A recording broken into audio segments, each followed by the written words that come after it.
Le 5 décembre, c'est la guignolée des médias et les équipes de CCAP.tv et CCAP Productions seront fièrement présentes sur le terrain pour recueillir des dons qui vont directement à Moisson Québec. J'ai la chance de m'entretenir avec Madame Hélène Côté, qui est directrice générale de l'organisme Moisson Québec. Bonjour, Madame Côté. Bonjour. Ben, d'entrée de jeu, là, quelle est la mission de Moisson Québec? Moisson Québec vise d'abord et avant tout à améliorer les conditions de vie des gens qui vivent de l'insécurité alimentaire, donc qui vivent des conditions de pauvreté partout sur le territoire de Québec, incluant Lévis. Est-ce qu'il y a vraiment un besoin?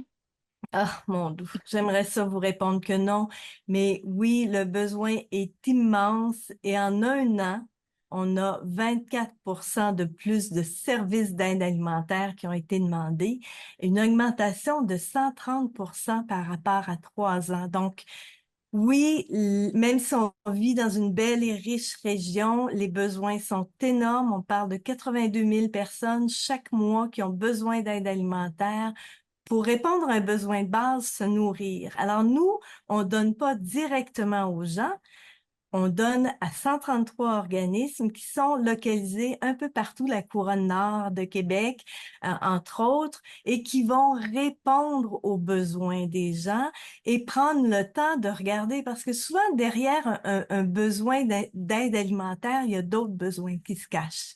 Justement, qu'est-ce qui peut expliquer un chiffre si élevé de demandes? Parce que personne n'est à l'abri, en fait, n'importe qui ou en fait tout le monde. C'est drôle parce qu'on a longtemps dit, tu sais, que personne n'était à l'abri, puis on dirait que le message passait plus ou moins. Mais curieusement, la pandémie, il y a vraiment un avant et un après. Les gens ont vraiment vu à quel point notre système économique est précaire. Plusieurs ont perdu leur emploi, il y a eu des réorganisations, il y a eu des peurs, il y a eu toutes sortes de choses. Et malheureusement, on travaille, nous, avec les plus vulnérables de notre communauté. Et après la pandémie, ça s'est pas réglé pour eux.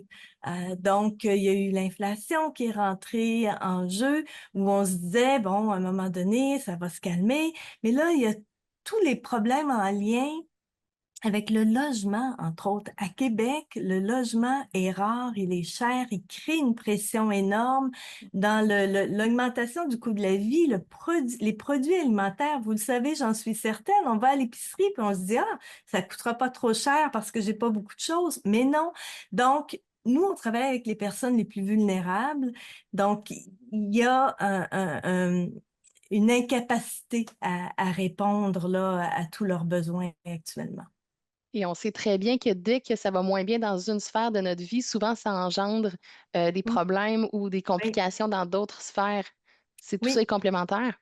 On parle tu sais, la pandémie, oui, il y a eu des impacts économiques, mais nous, on voit beaucoup les impacts sur la santé mentale, le stress qui a été vécu, les séparations depuis la pandémie, on le mentionne pas souvent, mais les couples, les familles ont vécu Mhm. beaucoup de tensions et malheureusement, quand on se sépare, on s'appauvrit, hein?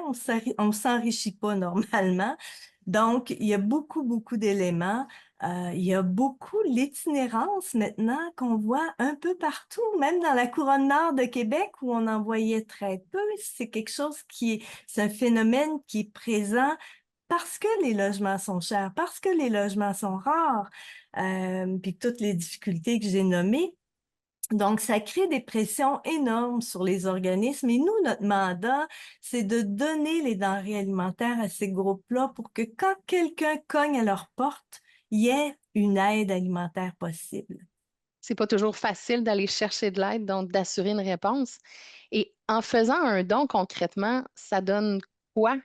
En fait, combien on donne? Y a-t-il des petits dons? Est-ce que comment ça fonctionne? Les dons sont importants. C'est un geste qui est très, très simple à faire, hein, au coin des rues le 5 décembre, chez nos amis Maxi, Provigo, Nissan, des dons en ligne, par téléphone. Mais tous les dons sont importants. On fait notre réseau, on fait des miracles. Avec 1 $, on arrive à retourner 17,50 en denrées dans les familles. Donc, par exemple, un don de 5 $ permet d'offrir 25 repas. Un don de 20 $, c'est l'épicerie d'une semaine pour une famille de 4.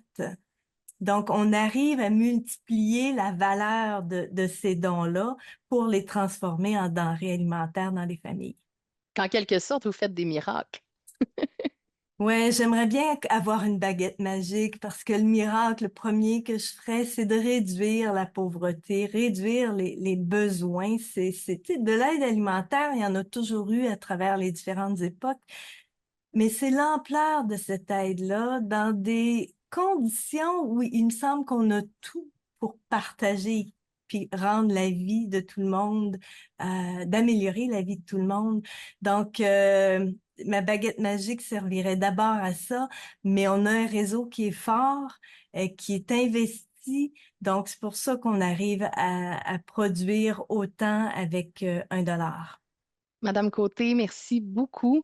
On invite les gens qui le peuvent et qui le souhaitent à être généreux, que ce soit par un don monétaire, un don de denrées ou un don en ligne aussi également. Oui. On invite les gens à visiter les plateformes de Moisson Québec ou encore le site web de la Guignolée des médias. Et je rappelle que le 5 décembre, les équipes de CCAP Productions, ccap.tv seront présentes dans les rues au coin du boulevard du Lac et du chemin du chemin Tour du Lac pour amasser des dons. Alors, bonne guignolée. Merci encore, Madame Côté. Merci de votre implication.